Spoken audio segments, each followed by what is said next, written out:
Hello, I'm Gemma Forte and welcome to this exclusive Q&A with one of the world's best-selling authors. Having sold more than 270 million books globally in a writing career that has spanned 38 years, and here to celebrate the release of the fourth book in his Clifton Chronicles series, Be Careful What You Wish For, I'm delighted to be joined by Jeffrey Archer. Welcome, Jeffrey. Thank you, Gemma. Very nice to see you. Now, obviously, you have sold millions of books, such a prolific author, so we've got a lot of questions to ask you. And the questions that I'm going to be putting to Jeffrey today have all been sent in by his fans using the Ask Jeffrey hashtag. Now, this has been on Twitter over the last couple of weeks, so we've seen a great number come in, so thank you very much to everybody who has got in touch. So, Jeffrey, before we start with those viewer questions, tell us a little bit about Be Careful What You Wish For, which was launched last Thursday. Is the launch of a new book still just as exciting as it was the first time round?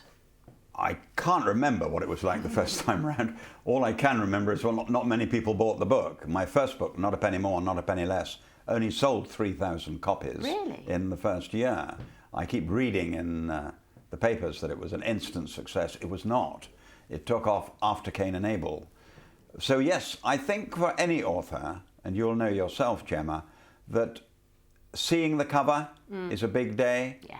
Getting a copy of the book is a big day, and publication day is a big day. And they don't get any less nerve-wracking. You wonder if anybody will buy the book. Will you be sitting there with the publisher saying, no one bought this one, it's still in the shops? So I get just as nervous every time. Oh, that's very interesting. Interesting as well that you say that, you had to build your career a little bit, because I think you get branded an overnight success, don't you? Oh, it's and you ridiculous. think, yeah, it only took a few years to make that happen overnight. Yeah, well, Cain and Abel was the 5th year of my writing. Right. But that did happen overnight. Yes. But it had been the 5 years had been a struggle. That's interesting. Now, for those unfamiliar with the Clifton Chronicles... What? And there are only a couple of people out there. But without giving the game away, could you just describe the series a little bit and perhaps give us a glimpse into this fourth instalment? Well, at the age of 70, I wanted to write 5-book series to drive myself. I'm a very driven and focused person, but I needed something to concentrate on. So I decided to write the Clifton Chronicles, the story of Harry Clifton, a boy born in the back streets of Bristol to a docker father. And he falls in love with Emma Barrington, the daughter of the man who owns the docks. So it's their story, really, with her brother Giles. So there's Harry Clifton, his girlfriend Emma, her brother Giles Barrington. It's their story for 100 years and goes from 1920 right through to where we are today, and was originally meant to have been 5 books. Now, coming on to the latest book, the problem was that when I got to the end of it, Harry's only 40, Giles is only 40, and Emma's only 38. And the idea of killing them all off in book 5 was totally impractical. So I went back to the publishers and said, it's going to have to be a 7-book series if I'm to get them through to an age that you die at a sensible age. Yes. So I got that totally wrong. It rather shows that as a storyteller, you do go where you're led. You're not. I can't plan it out so neatly that I was going to do 20 years, 20 years, 20 years, 20 years, 20 years. Hello, didn't work that way. Too prescriptive. Yeah, you've got to be able to be free a little bit. Go where you want to go. Yeah, and more books. So it's great. It's a good outcome. Exactly. Right, we'll get on to the viewer questions now. At Brett's Typewriter says, what are your current ambitions? Well, I'd still like to captain the England cricket team, and they're going through a very bad stage at the moment. They're losing to anybody and everybody, and I have made it clear to the chairman's selectors, who's a friend, that I am available, but he has not returned my call. I'd still like to be Prime Minister, but I think I've missed that one as well. So what I'd really like now is this series to be the best thing I'd ever done in my life.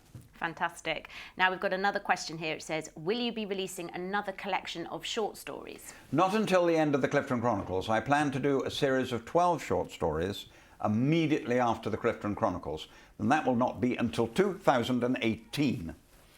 Wow, that leads me on to a question I'd like to ask you, actually, which is sort of how many books ahead can you see, or do you just take each one as it comes? You have to take each one as it comes. I haven't a blooming clue what happens next. Yeah. In fact, I ended the last book, I was in a dreadful state.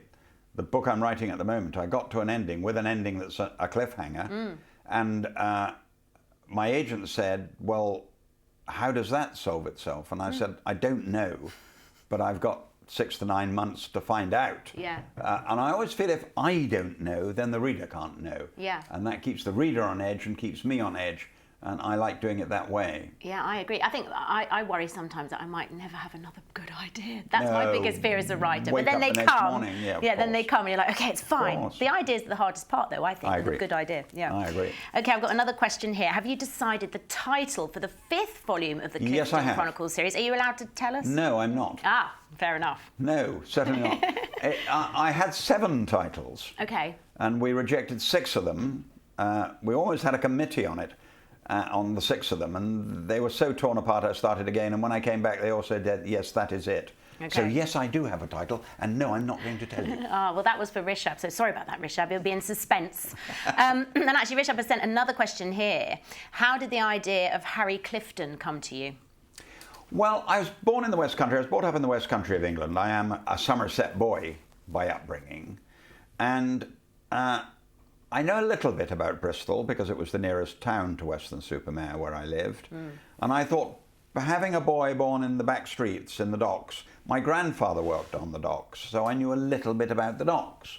So I thought the idea of having a young man in the docks, and then I chose Bristol Grammar School, which I knew a little bit about. So I felt comfortable because I wasn't writing about Glasgow, I wasn't writing about New York. I was writing about something I felt familiar with. No one had written a Bristol book, as I call it, so I was on my territory, wanting to do what I wanted to do, and that was fun. So that all developed nicely. I mean, I did think about other cities. I did think of putting Harry in other cities, but Bristol seemed to be absolutely the right place. Absolutely spot on. Do you enjoy the research aspect? Love the research. It's great fun discovering things and learning things. I'm currently, for the new book, having to learn, for reasons I can't tell you, a little bit about Joseph Stalin. Oh. Not a lot, but Harry becomes involved with Russia, and I've been having to do some research. And of course, 9/10 of the stuff you get, you'll never use, but it's still fascinating because I was up at 6 o'clock this morning reading about Stalin, and I thought, I think I got about 1 sentence out of 2 hours reading because it wasn't relevant. But then suddenly something happened. I thought Harry could use that. Fantastic. Now I've got another question here from Bicky Dula, who says, would you please write a short story featuring Holmes? I'm dying to read a Sherlock story from you. Yes, that was interesting. I'm not capable of it. I love Sherlock Holmes. I think Arthur Conan Doyle was 2 things. He was a great writer and a great storyteller, which is a rare combination. And it's him. And I can't do what he does, and I'd like to believe were he alive he couldn't do what I do. And we do our own thing. And my own thing is to tell a saga, to tell a story. His own thing was to have his great detective, Sherlock Holmes. So I'm sorry to say no. Have you ever fancied doing a J.K. Rowling, actually, and bringing something completely different out under another name? I found that interesting, and I found her reasoning for doing it interesting. No, I have not wanted to do that. She wanted to do it for very good reasons. One, to see how the public would treat her if she just wrote a normal thriller. And of course, someone released it to the press, so it stopped being a normal thriller and was a bestseller overnight. Yeah, I know. It did get leaked quite quickly. That sounds slightly cynical to me, Gemma. Not of her, but maybe publishing. Publishing house. I'm not sure. The thing is, I mean, you know, I guess it was inevitable, but... It was going to happen. Well, it would have been surprising if it had never happened. But interesting, though. Yes, yes. Okay, so we've got another story here, a question here from Soam. Is Harry Clifton's life story part autobiographical? Oh, yes. There's a lot of me in Harry because, of course, I took advantage of 38 years experience as a writer and decided to make Harry a writer right from his school days, which I wasn't. I didn't start until 34. But I decided he would be a writer when he left university.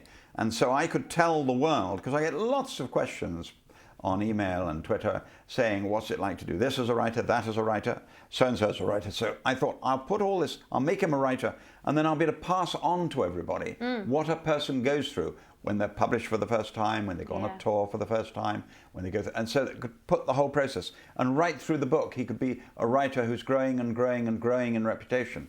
And equally with Emma, his wife, is definitely Mary, is this powerful, strong woman who becomes the first chairman of a public company, first woman chairman of a public company, which is very much based on Mary, who of course chaired a great hospital. She chaired Cambridge University's hospital, Addenbrooke's.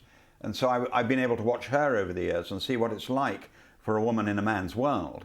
And in every sense, because she was the first woman at Lloyd's, she was the first, she then chaired Addenbrooke's hospital. She's done some amazing things. So I'm able to put all that into Emma. Yeah. Now, Giles, the brother of Emma and Harry's wife, Giles goes to Parliament at the age of 29. Well, I went to Parliament at the age of 29, so I was able to steal that as well. So I always say to authors, for God's sake, write about what you know about. Don't write a ghost story because it's in and it's fashionable. Rubbish. Write what you feel easy with. Jane Austen wrote about a small village. And the whole world read it.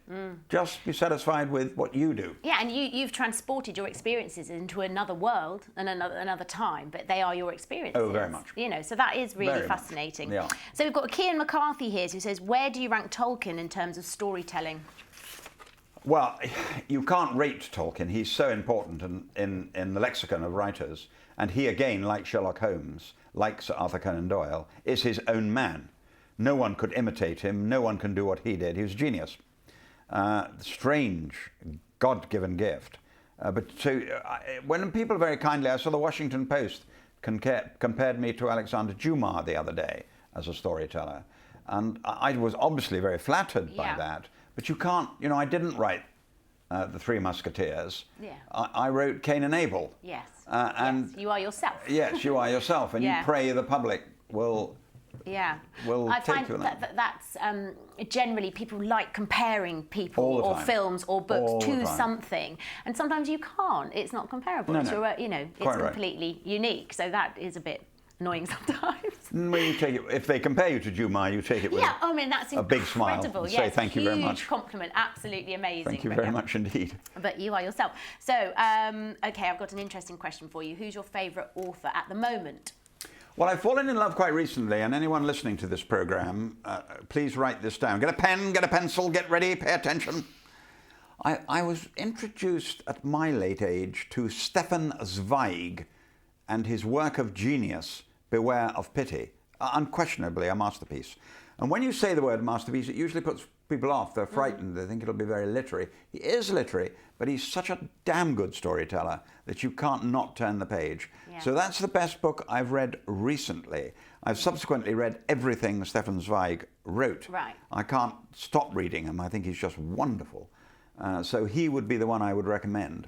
Excellent. It's always good to have a new recommendation. I should check it out, definitely. So do you have a favourite book? I know it's a difficult question and, well, almost impossible one, but if you had to recommend a book for someone to take on holiday with them, for instance. Do you mean of the past, of today, of my own? Of the what past, do you mean? Of the past, and then we'll do of your own as well. I think Dumas' The Count of Monte Cristo, as a piece of storytelling and writing, is a masterpiece.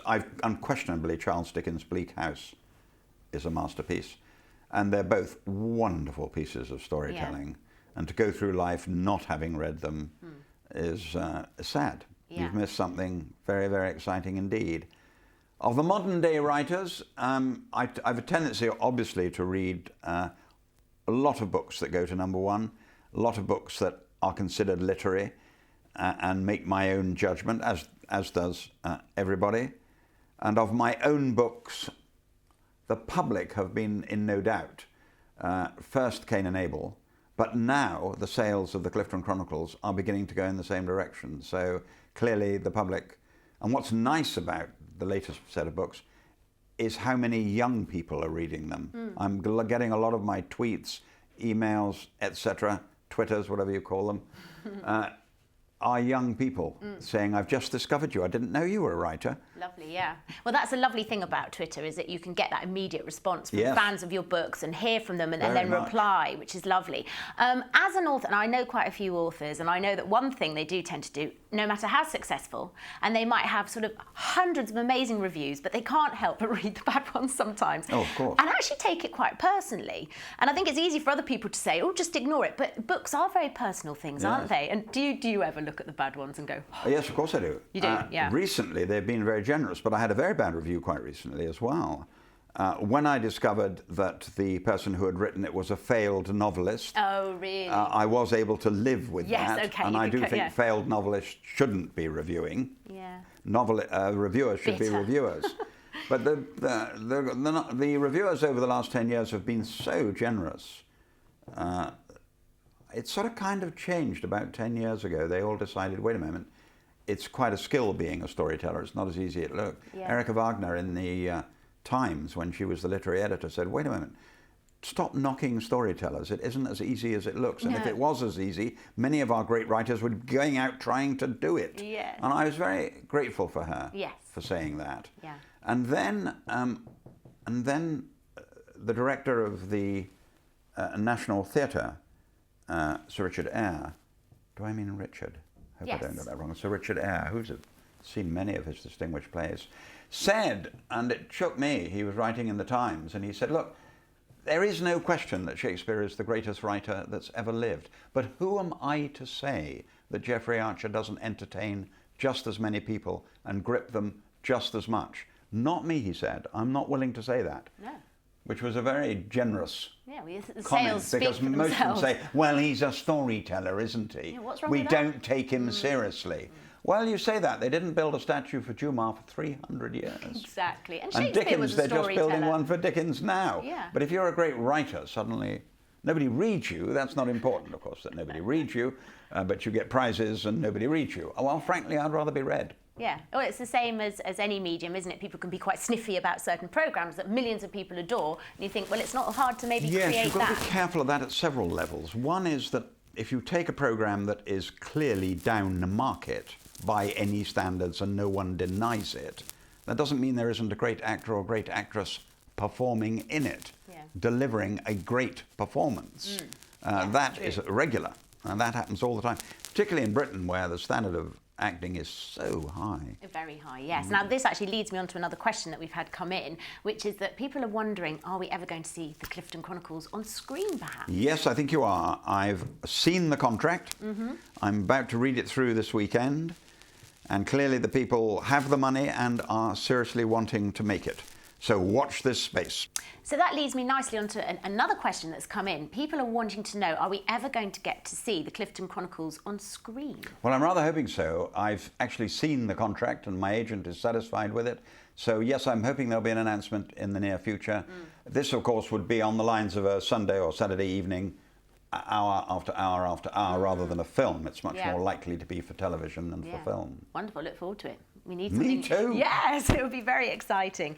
Now, of course, your books sell all over the world as well. And with the Clifton Chronicles, they've all sort of come out at the same time, haven't they, globally, which is quite unusual, isn't it? Very big deal that we came out on in all the major countries on the same day. Yeah. Terribly exciting. So has that sort of lent more pressure to it, or? Well, it's meant that lots of people are wanting you at the same time. Yes, no complaints about that. It's been a bit of a shock in the sense that I hadn't realised the idea of putting it all together would cause quite the same explosion it has. Because if you take it, I'll do this one next month, this one, but all on the same day has caused the sort of explosion. And the early figures in the first 24 hours are so amazing that I think Macmillan made a very big and good decision. Yes, I bet they're extremely excited and proud.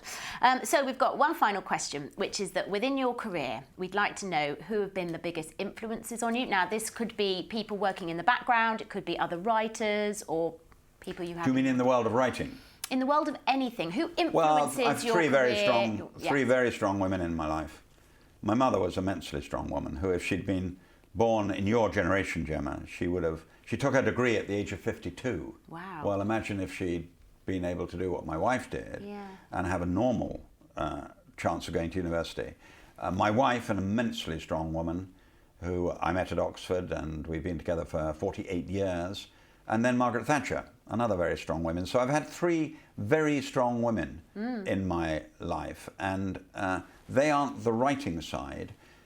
But you did touch on something worth adding to this final question. You need a team behind you. You write the book and hand it in. It's a fool who thinks it's all over then. I've got a fantastic team of people at Macmillan who are on the phone all the time, doing things all the time, making it work all the time, wanting to get it to #1. And that's a privilege. Any author who doesn't realise that is a fool. Fantastic. Well, I love it as well because it's the old adage, isn't it? Behind every great man, there's a woman, and you've had 3. 3? Yes. I'm a greedy man. That's fantastic. Now, we've run out of time. Actually, I think behind every great man is a surprised mother-in-law. True, yes. That's another subject altogether. So perhaps we'll leave that one there. Well, we've run out of time, but my thanks to Lord Archer for joining us. And if you want to find out more about the Clifton Chronicles and be careful what you wish for, then please go to www.clifton-chronicles.com. Thank you so much for watching. Thank you very much. Thank you very much, Gemma. Goodbye.